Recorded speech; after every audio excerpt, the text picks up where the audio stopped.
गुरु और शिष्य का संबंध। जल में कुंभ, कुंभ में जल है, बाहर भीतर पानी, फूटा कुंभ जल जल ही समाना, यह तथ कहा ज्ञानी। ज्ञानियों ने यह कहा है कि गुरु और शिष्य के बीच में डिफरेंस, अंतर केवल एक माया की दीवार है। वह माया तुम्हारी पत्नी, पति, पुत्र, बंधु बांधव, सखा, स्वजन, लाभ, लोभ, लालच, मोह, क्रोध, अहंकार, ये सब है। और जो ही उन दोनों के बीच में जो विभेदक रेखा है, इसको जो ही गुरु तोड़ता है, गुरु समझाता है। जैसे मैंने पिछले अभी 5-7-10 मिनट में आपको समझाया कि ये सब एक पाप है जो पाप बन करके तुम्हारे सामने आते हैं, और जब तक ये पाप समाप्त नहीं हो जाएंगे तब तक जीवन में तुम पूर्णता प्राप्त नहीं कर सकते।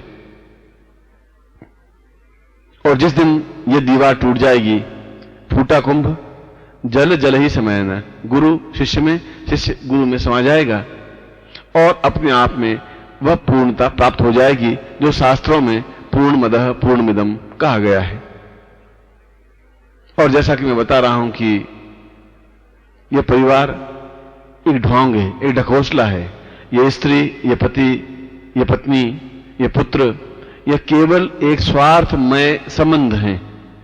और जितना ही इन स्वार्थ से आप परे हटेंगे, उतना ही आप एक तत्व के नजदीक, एक ज्ञान के नजदीक, एक चेतता के नजदीक, एक पूर्णता के नजदीक पहुंचेंगे। वाल्मीकि अपने आप में एक बहुत बड़ा डाकू था और रोज हत्याएं करता था, उनसे लूटता था, स्त्रियों के गहने छीन लेता था और घर जाकर के पत्नी को वह गहने देता, धन देता, और पत्नी बहुत प्रसन्न होती। मां को स्वादिष्ट भोजन देता, मां प्रसन्न होती, और उसने समझ रखा था कि यही जीवन का सत्य है। मगर एक दिन घूमते घामते नारद उधर से गुजरे, दोपहर तक हो गया था, कोई ग्राहक राहगीर मिला ही नहीं था। डाकू वाल्मीकि ने उस नारद को पकड़ लिया। नारद ने कहा कि तुम मुझे क्यों पकड़ रहे हो, तुम डाकू हो, पर मेरे पास तो कुछ है ही नहीं। मेरे पास तो एक वीणा है जिसमें नारायण नारायण की ध्वनि करता रहता हूं। न धन है, न दौलत है, न मां, मेरे पास तो कुछ है ही नहीं। उन्होंने कहा नहीं, आज के दिन खाली जा रहा है, वीणा ही ले ले, मैं वीणा बेच करके 5-7-10 रुपए कमाई लूंगा। नारद ने पूछा कि तुम ये सब किस लिए कर रहे हो? उसने कहा कि मैं अपने परिवार के लिए कर रहा हूं। नारद ने पूछा कौन सा परिवार, कैसा परिवार, क्या परिवार तुम्हारे साथ चलेगा? उसने कहा निश्चित रूप से चलेगा। पत्नी मेरे बिना एक क्षण भी रह नहीं सकती। मां 10 मिनट लेट पहुंचता हूं तो आंखों में से आंसू बहने लग जाते हैं। बेटे इंतजार करते रहते हैं, और ये सभी मुझे प्राणों से बहुत प्रिय हैं और मुझे बहुत प्यार करते हैं। इसलिए जो तुम कह रहे हो साधु कि ये परिवार क्या है और क्या संबंध है, ये तुम झूठे हो, ये तुम्हारी मिथ्या कथन है। नारद ने कहा कि तो फिर ऐसा करो, घर जाकर के पूछ के आ जाओ कि क्या वे सब तुम्हारे हैं? उसने कहा कि नहीं, मैं तुम्हें छोड़ूंगा नहीं, हो सकता है तुम भाग जाओ।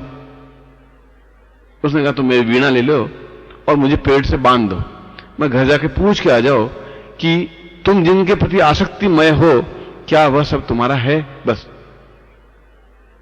वाल्मीकि ने नारद को पेट से बांध दिया और घर गया।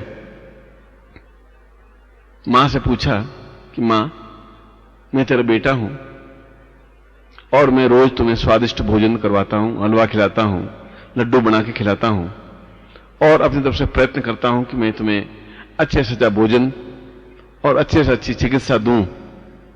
मगर तुझे यह भी मालूम है कि मैं धन कहां से प्राप्त करता हूं? मैं डाके डाल करके, लोगों को लूट करके धन इकट्ठा करता हूं तुम्हारे लिए, और यदि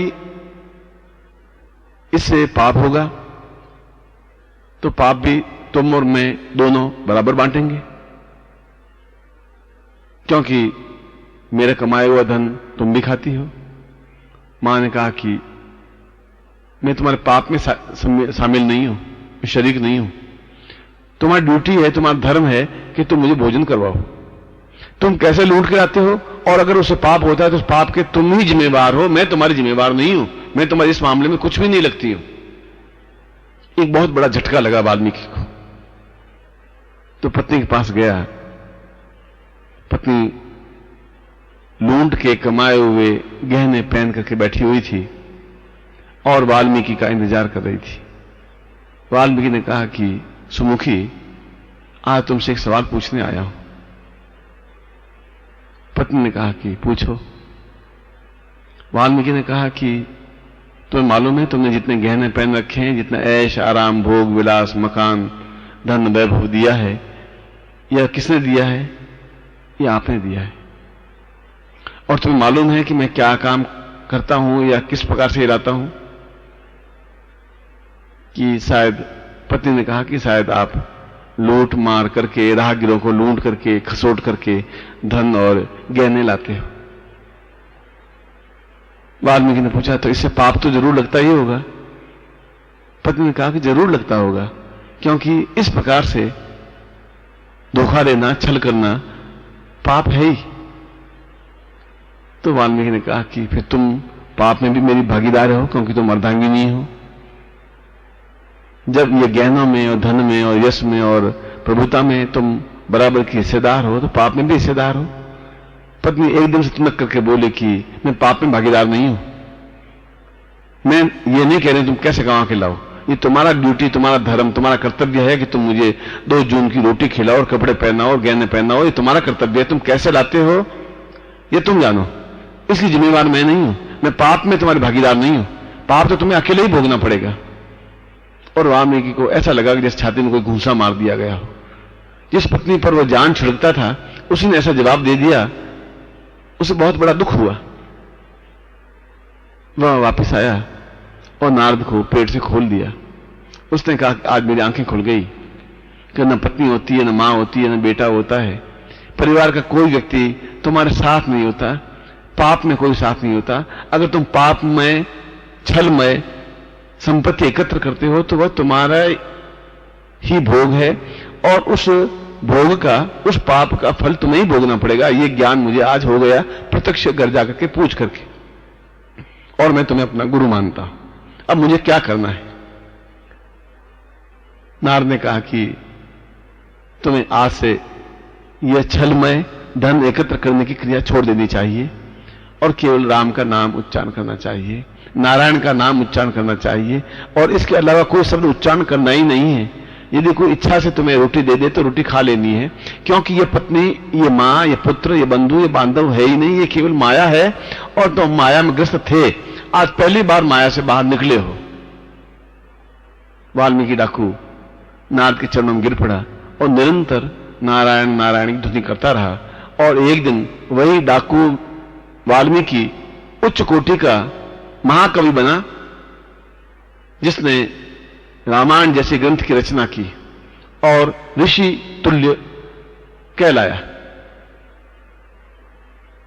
मेरे कहने का तात्पर्य यह है कि जीवन का सार पत्नी, पति, धन, यश, मान, वैभव, प्रतिष्ठा यह नहीं है। जीवन की श्रेष्ठता तो आप क्या हैं और किस प्रकार से आप गतिशील हैं, आप किस प्रकार से कार्य कर रहे हैं, किस प्रकार से आपकी संतोष वृत्ति है। कम से कम सामग्री में, कम से कम भोग में जीवन यापन कैसे करते हो, किस प्रकार से अपने जीवन को गतिशील करते हो, और क्या तुम्हारे पास गुरु है? क्या तुम्हें गुरु कुमार्ग से सही मार्ग पर गतिशील करने में सक्षम है? क्या तुम्हें सही रास्ता दिखाने में सफल है? और यदि है तो तुम्हें कसकर गुरु के चरणों को पकड़ लेना चाहिए और हाथ जोड़कर, आंखों में आंसू भरकर निवेदन करते हुए कहना चाहिए कि प्रभु, गुरुदेव, मैं गलत रास्ते पर हूं या सही रास्ते पर हूं, आप ज्यादा जानते हैं। आप मुझे बताइए कि मेरे लिए कौन सा रास्ता श्रेयस्कर है, किस रास्ते पर चलूं। मैं भ्रमित हूं, मैं परिवार में मोहग्रस्त हो गया हूं, मैं धन के पीछे दीवाना हो गया हूं, मैं अंधा हो गया हूं, मैं चाहते हुए भी इन सबसे परे हट नहीं पा रहा हूं। आप मुझे ज्ञान दीजिए, रास्ता दीजिए, मुझे बताइए कि मैं जीवन में पूर्णता कैसे प्राप्त करूं। और गुरु तुम्हें एक रास्ता बताएगा, एक चेतना देगा, एक प्रज्ञा देगा, एक दीक्षा देगा, तुम्हारे अंतःकरण की शुद्धि करेगा, तुम्हारे अंदर से पूर्णता देने का प्रयास करेगा और निरंतर तुम्हें गतिशील करता रहेगा। ठीक कबीर के शब्दों में कि भीतरी भीतरी सहज के बाहरी बाहरी चोट, गुरु कुमार शिष्य कुंभ है, गड्डी गड्डी काढ़े खोट। गुरु तो कुम्हार की तरह है और शिष्य मिट्टी का लौंदा है। उस कुम्हार को मालूम है, गुरु को मालूम है कि इस मिट्टी के लौंदे को मुझे क्या बनाना है, घड़ा बनाना है, सुराही बनाना है, दीपक बनाना है, क्या बनाना है। वो तुम्हें दीपक बनाएगा तो तुम अंधकार को दूर करके रोशनी बिखेर सकोगे। वह तुम्हें सुराही या घड़ा बनाएगा तो तुम लोगों को ठंडा पानी पिला सकोगे, तुम्हें एक सही ढंग से गतिशील नेतृत्व दे सकेगा। और यही नेतृत्व तुम्हें प्राप्त होने की क्रिया आवश्यक है, क्योंकि वह गुरु बराबर अंदर सहजता है, अंदर उसका हाथ है कि मेरे शिष्य को कोई चोट नहीं पहुंचे, पर बाहर बराबर चोट पहुंचाता रहता है, इसलिए कि यह निर्मल बने, शुद्ध बने, चैतन्य बने। उसकी आलोचना करेगा, उसको डांटेगा, उसको फटकारेगा, उसको सन्मार्ग पर लाने के लिए कोशिश करेगा। हर कोशिश उसकी यही रहेगी किसी भी प्रकार से यह सफल हो, यह अपने आप में पूर्णता प्राप्त करे, यह अपने आप में जीवन में उच्चता प्राप्त करे, यह जीवन में श्रेष्ठता प्राप्त करे।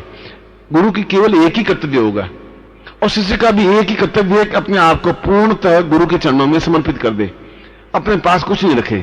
पूर्णमदः पूर्णमिदं पूर्णात् पूर्णमुच्यते, यह उक्ति तभी सार्थक हो सकेगी जब शिष्य के मन में यह आएगा कि यह शरीर तुदीयम वस्तु गोविंद तुभ्यमेवं समर्पयेत्। ऐसी जब भावना शिष्य के मन में आएगी तो निश्चय वह पूर्णता प्राप्त करेगा।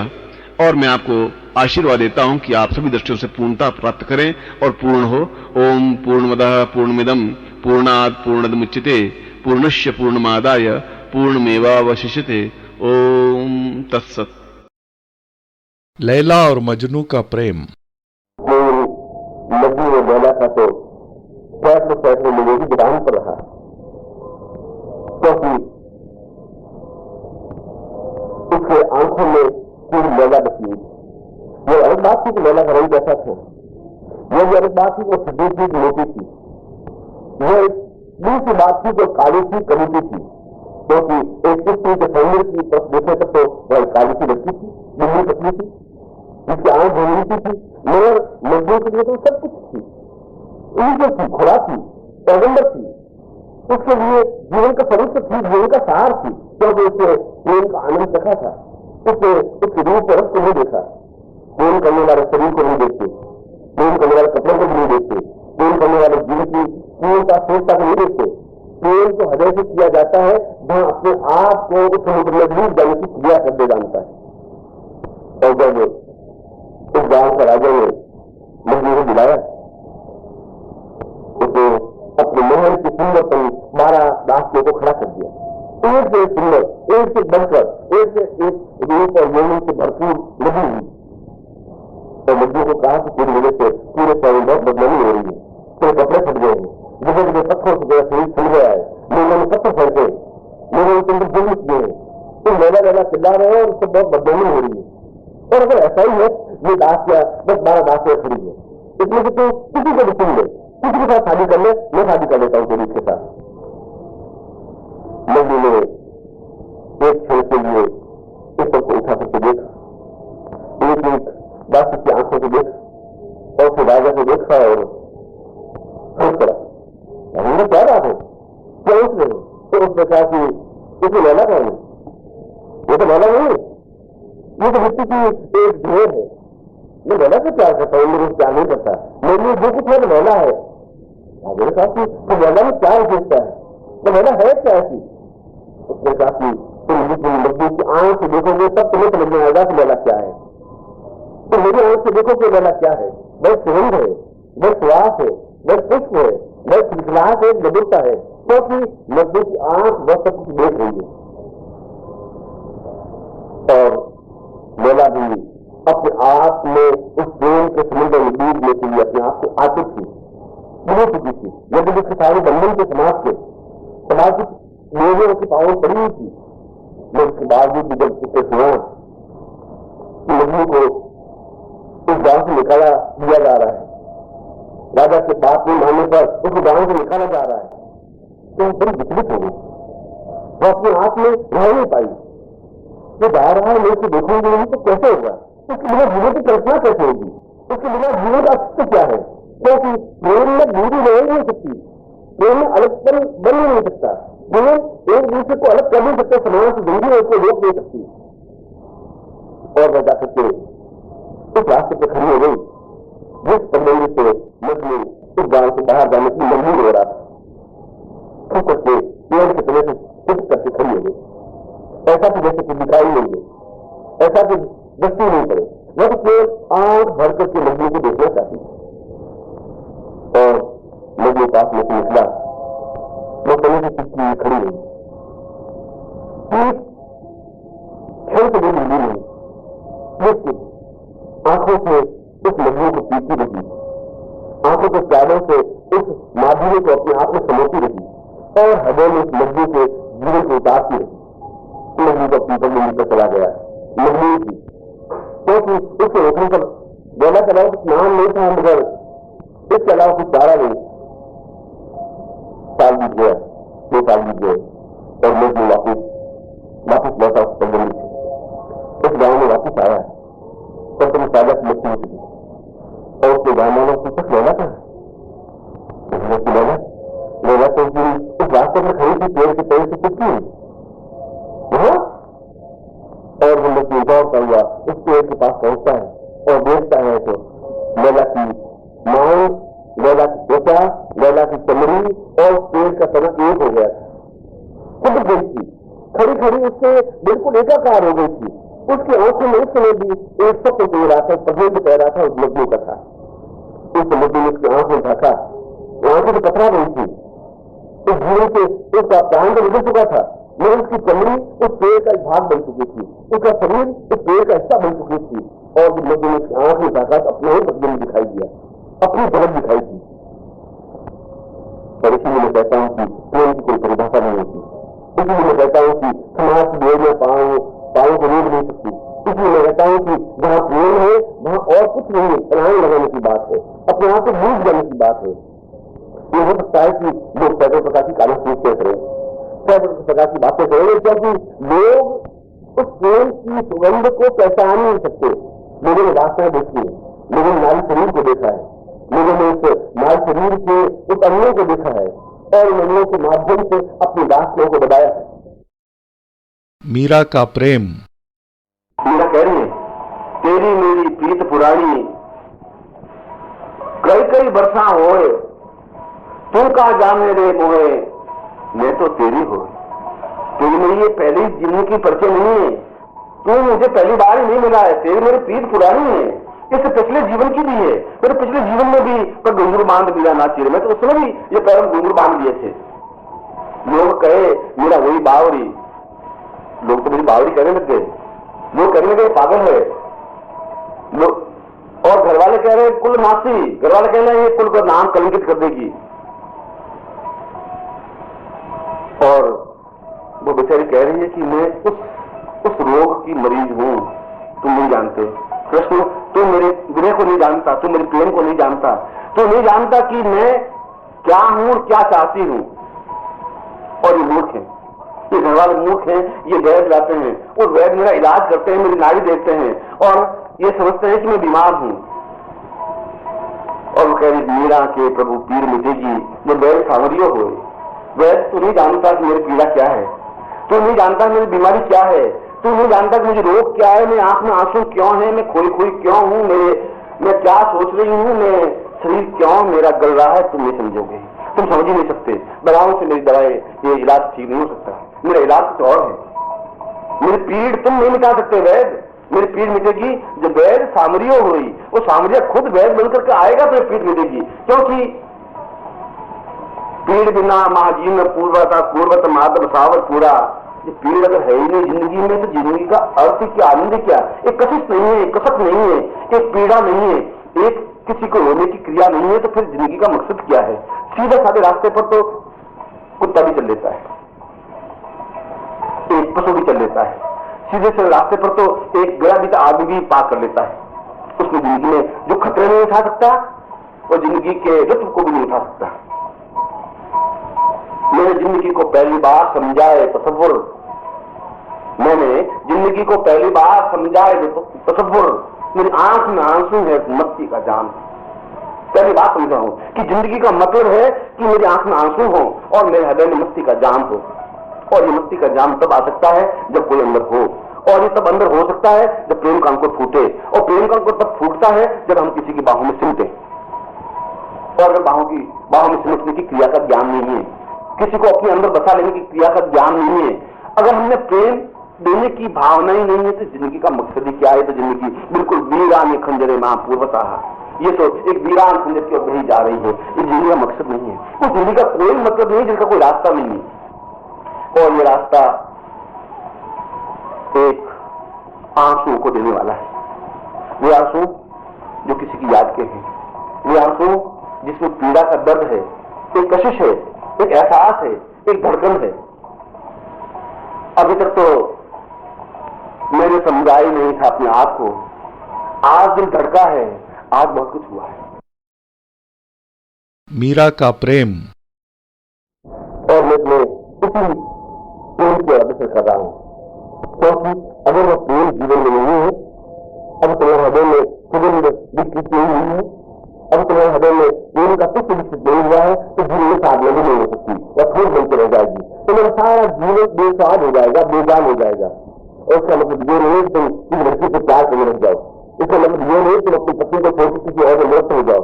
मैं कहता हूं कि प्यार तुम्हें गुरु के साथ ही उसी प्रकार से करना है जिस प्रकार से प्रेम होता है। गुरु में भी अपने आप में लीन कर देना है, गुरु में भी अपने आप में पूर्णता की ढोल देख दे देना है। गुरु अपने आप में एक प्रेम का प्रतीक है। तुम शिष्य हो तो गुरु में अपने आप लीन करने की क्रिया डालो, अपने आप में उससे मिलो दो, उसके प्रेम में, उसके समझन में, उसकी चिंतन में, उसकी विचारधारा में ऐसा एहसास हो कि उसके बिना जो भी कुछ व्यर्थ है, बेकार है, बेजान है। और ऐसी शिक्षा जब तुम्हें प्राप्त हो सकेगी तो तुम्हें जीवन में पूर्णता आनंद की प्रत्यक्षता आ सकेगी। इसलिए मैं इस प्रकार का गुरु बनना नहीं चाहता कि मैं तुम्हें फूल बना दूं, मैं इस प्रकार का भी गुरु नहीं बनना चाहता कि मैं तुम्हें बेजान में बेस्वाब बना दूं, मैं इस प्रकार का भी गुरु नहीं बनना चाहता कि मैं तुम्हें दिया बान गली में भटकने के लिए खड़ा कर दूं। और मैं ऐसा भी तुम्हें कुछ नहीं बनाना चाहता कि तुम इस तत्व में रेगिस्तान में आंख नींद करके समाधि की ओर अग्रसर हो जाओ। मैं तुम्हें खिड़की करता हुआ शिष्य बनाना चाहता हूँ, मैं तुम्हें मुस्कुराता हुआ जीवन बनाना चाहता हूँ, मैं तुम्हें आगे बढ़ने की क्रिया सिखाना चाहता हूँ, मैं तुम्हारे पूरे जीवन को आनंद रस में भर देना चाहता हूँ, क्योंकि उस प्रत्येक आनंद रस का आनंद मैंने चखा है।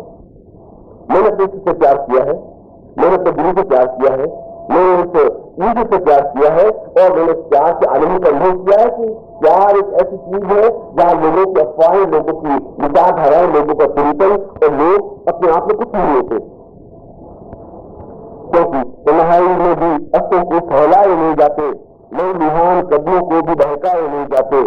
मोहब्बत में जमाना छीन दे जब जिस्म को फिर भी जिगर के जिस्म सह रहा है तो दिखलाए नहीं जाते। जख्म क्योंकि लोग तुम पर उंगलियां उठाएंगे, लोग तो तुम्हें कई बातें कहेंगे, मगर वो जख्म तुम्हें अपने सीने पे झेलने पड़ेंगे।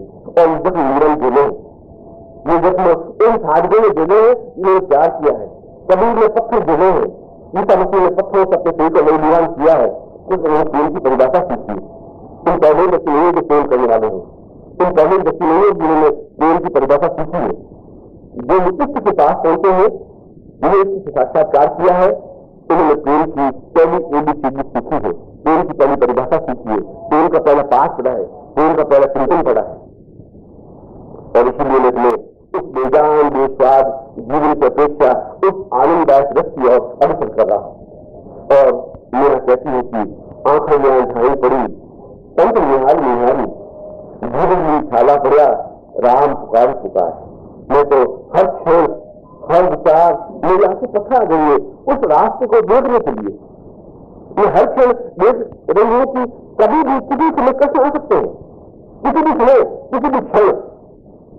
एक क्षण के लिए भी वो पलक झपकना नहीं चाहती, हो सकता है पलक झपके वो आपसे चला जाए और जीवन भर रह जाए। और कितना सुंदर कहा है कि ऐसे में चीज कर कोठरी वो तो मेरी पलक दिखा है। मैं तो उस स्त्री को बुलाने के लिए पागल नहीं, मैं चाहती हूं कि मैं लीन हो जाऊं और मैं कहां बिठाऊं? सबसे अनमोल स्थान तो मेरी आंख है, सबसे जीवन का एक श्रेष्ठतम स्थान तो मेरी आंख है। इसलिए मैं आंखों की कोट से बना करके ऐसे की कर थी और उसमें अपने प्रिय को बिठाने के लिए कितनी रूपी पलंग बिछाना चाहती हूँ, कितनी पलंग बिछा है। और फिर मेरी चिंता यह है कि ऐसा नहीं एक दूसरे की नजर लग जाए, पलकन की टिकबारी के रिपोर्ट डालना चाहती हूँ और प्रिय को लिया मैं उसको निहारना चाहती हूँ अपने परिवार से, अपने हाथ से, अपने विनोद से, अपने रथ से, अपनी पूर्णता से, क्योंकि मैं उसमें पूर्ण रूप से एकाकार हो जाना चाहती हूँ। मैं पूर्ण रूप से अपने आप को मिटा देना चाहती हूँ, फना हो जाना चाहती हूँ, जीवन को अपने आप की पूर्णता देना चाहती हूँ। यह जीवन का एक रथ है, ये जीवन का आनंद है। और जब मेरा ऐसा कहती है, जब मेरा ये बात कहती है, तो उसके पीछे उसकी भाव नहीं है, उसकी मूर्ता है, उसकी गंभीरता है, उसकी श्रेष्ठता है। वह ध्यान नहीं जानती, वह उपासना भी नहीं जानती, वो जीवन का चिंतन भी नहीं जानती, उसको कर्मकांड का ज्ञान नहीं है, उसको मंत्र की कोई विधि ज्ञात नहीं है, उसको किसी अनुष्ठान के माध्यम से पूर्णता प्राप्त नहीं की।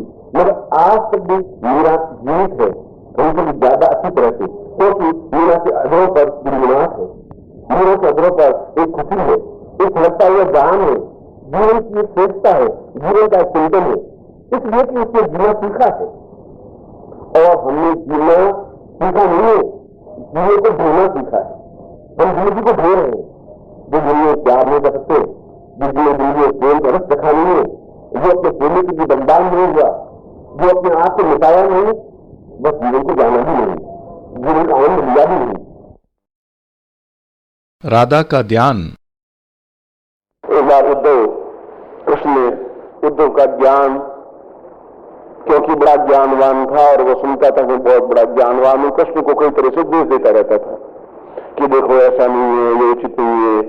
और कृष्ण चुपचाप शांत भाव से सुनते रहते थे, जैसे इंग्लिश पर व्यक्ति सुनता है। बहुत विद्वान आदमी जितना ही ज्यादा विद्वान होगा वो उतना ही शिशुवत होगा, वो सुनता रहता है कि, और सुनने वाला सोचता है कि मैं बहुत ज्ञानवान हूं, मैं बहुत समझदार हूं, मैं बहुत बड़ा विद्वान हूं, और ये कन्वींस हो रहा है और सुन रहा है कि अगर इसी में इसका सुख है तो इसके सुख को वृद्धि करनी चाहिए, इसकी बात सुनते रहना चाहिए। कृष्ण निष्क्रिय भाव से सुनते रहते थे। कृष्ण ने कहा कि उद्धव, तुम एक मेरा काम करो, मैं मथुरा में हूं और मैं वृंदावन में गोपियों को छोड़ के आया हूं, तुम जाकर के ये ज्ञान उनको समझा दो तो शायद ठीक रहे। उन्होंने गोपियों के पास गए, विद्वान और उस ज्ञान से लबालब भरा हुआ, और यदि बहुत अधिक भरा हुआ व्यक्ति होगा, शिष्य होगा, तो मैं उसमें डाल भी क्या सकूंगा, वो तो पहले से भरा हुआ है। तो भरा हुआ दीपक होगा, मैं तो उसमें तेल की बूंद या घी की बूंद डाल ही नहीं सकता, मैं तो खाली पात्र बनकर के मेरे पास में आएगा तभी मैं उसमें कुछ डाल सकूंगा। तो बिल्कुल भरे हुए थे ज्ञान से, बिल्कुल की बस मेरे जैसा कोई विद्वान है ही नहीं। तो गोपियां दुर्वृत्त थी उनके हृदय में। तो कृष्ण जाने के बाद भी 5 साल, 7 साल, 8 साल, 10 साल बाद भी कि एक ही चिंतन था कि ये कृष्ण थे, ये हमारे प्रेमी थे, प्रिय थे, पति थे, सखा थे, मित्र थे, स्वजन थे, बंधु थे, जो कुछ भी थे। उन्होंने कहा कि तुम मनुष्य से प्रेम करती हो, तुम्हारी मूर्खता है, इससे कोई फायदा नहीं है। ये देखो तुम्हें छोड़ के चला गया, तुम फालतू उनके पीछे भटकती रहती हो, और अभी तुम बिल्कुल मूर्खतापूर्ण करती हो। और निर्गुण की उपासना करो। निर्गुण में कोई मूर्ति नहीं होती, कोई कृष्ण नहीं होते, कोई राम नहीं होते। तो गोपी ने कहा कि इतना तो ज्ञान हमने है नहीं, जितना आप में है उतने तो हम नहीं। हमें तो केवल ये बता दो कि आप कहें कृष्ण की जगह हम निर्गुण की ज्ञान उपासना ध्यान करें, तो निर्गुण कौन देश को वासी, ये कहां रहता, कहां है, ये किस गली में रहता है, किस मोहल्ले में रहता है। तो एक बार मिल लें तो मालूम पड़ जाए कि निर्गुण क्या चीज है। मैं तो उसको अभी तक देखा नहीं, तुमने कभी देखा क्या उसको? और दूसरी बात, तुमने कहा कि निर्गुण को हृदय में स्थापन कर दो, तो कृष्ण की जो बिंब है, जो चित्र है, जो मेरे चित्र में तिरछे अड़ गए हैं, सीधी कोई चीज हो तो मैं सीधे ढंग से वापस मुंह से निकाल भी दूं। तो तिरछे जो अड़े, वो तिरछे उनके अड़ गए हैं। अब मैं चाहूं तो कलेजा फट तो सकता है, तो मूर्ति निर्मित तो नहीं अड़ सकता। तो ये तुम्हारी जो ज्ञान की पोटली है, और तुम बांध करके रखो और ज्यादा खुल जाएगी तो बिखर जाएगा, जो कुछ तुम्हारे पास है वो भी निकल जाएगा, इसलिए कोई फायदा नहीं है। यहां पर अपने सिर खोपड़ी लगाने से तुम्हें कुछ फायदा होगा नहीं, तुम्हारी खोपड़ी फूटेगी। और ये जो हमारे हृदय में जो कुछ है, हम मूर्ख है या अविद्वान है, तो हमें इस बात की चिंता नहीं है। हमें तो इस बात की चिंता है कि एक है जो कहीं पर भी है, जो हमारे पास में प्रतीक्षण है। 3 दिन तक उपदेश उद्धव देते रहे, 3 दिन तर्क से गोपियां उनको समझाती रही कि तुम इस निर्गुण के बारे में हमें ज्यादा बात मत करो, क्योंकि ये निर्गुण तुम्हारे पास में है, इसको अपनी जेब में बनाए रखो। अगर निकल जाए ये भी तुम्हारे पास कुछ नहीं बचेगा, क्योंकि कृष्ण तुम्हारे पास है नहीं, निर्गुण तुम्हारे पास निकल जाएगा। और हमें ऐसा निर्गुण चाहिए नहीं, हमें तो भाई मौन मूर्ति चाहिए, सांवली सूर्ति चाहिए। उन्होंने कहा कि मूर्खों से सिर लगाना बेकार है, तो मूर्खों को मैं समझा नहीं सकता। मगर बात तो सही है, ये जो कह रहे हैं वो सही है। तो निर्गुण से प्यार क्या कर सकता है, कैसे कर सकते हैं, ये क्या संभव है? उनके मन में एक थिंकिंग हुआ, एक चिंतन हुआ। रात को राधा कुटिया के अंदर सो रही थी, बाहर उद्धव सोए हुए थे, रात के 12-1 बज रहे थे, और अंदर से जोर से प्रीतम कृष्ण कृष्ण कृष्ण प्रीतम कृष्ण ऐसा ही शब्द आ रहा था। ऐसा बहुत जोर से सुनाई दे। उसने रात को 12-1 बजे ये कृष्ण कृष्ण कौन इंतजार कर रहा है, तो कुटिया के चारों तरफ उन्होंने घूमा, तो 50 फीट 100 फीट 500 फीट तक गया, तभी कृष्ण कृष्ण की आवाज साफ साफ आ रही थी। आवाज कुटिया के अंदर से आ रही थी। तो सोचा कि कुटिया के अंदर तो राधा है, शायद वो इंतजार कर रही हो।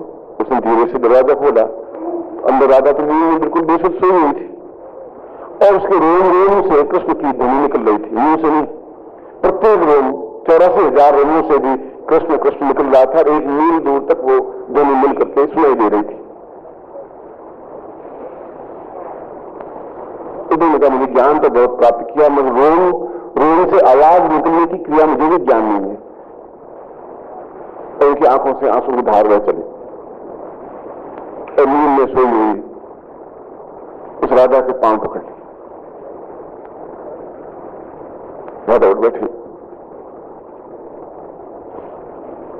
तो उद्धव तुम क्या कर रहे हो? उनका पहली बार मुझे ज्ञान हुआ कि खाली मुंह से ही नाम स्मरण नहीं होता। जब हृदय में स्थापन हो जाता है तो पूरा रोम रोम अपने आप में उसी नाम को उच्चारण करता रहता है, वो चाहे पास हो चाहे दूर हो। ये तो मन की भ्रांति है कि वो दूर हो या पास है। जब हृदय में स्थापन हो जाता है तो फिर दूर में अपने आप में मिट जाती है, समय की दूरी अपने आप में कुछ काम नहीं करती।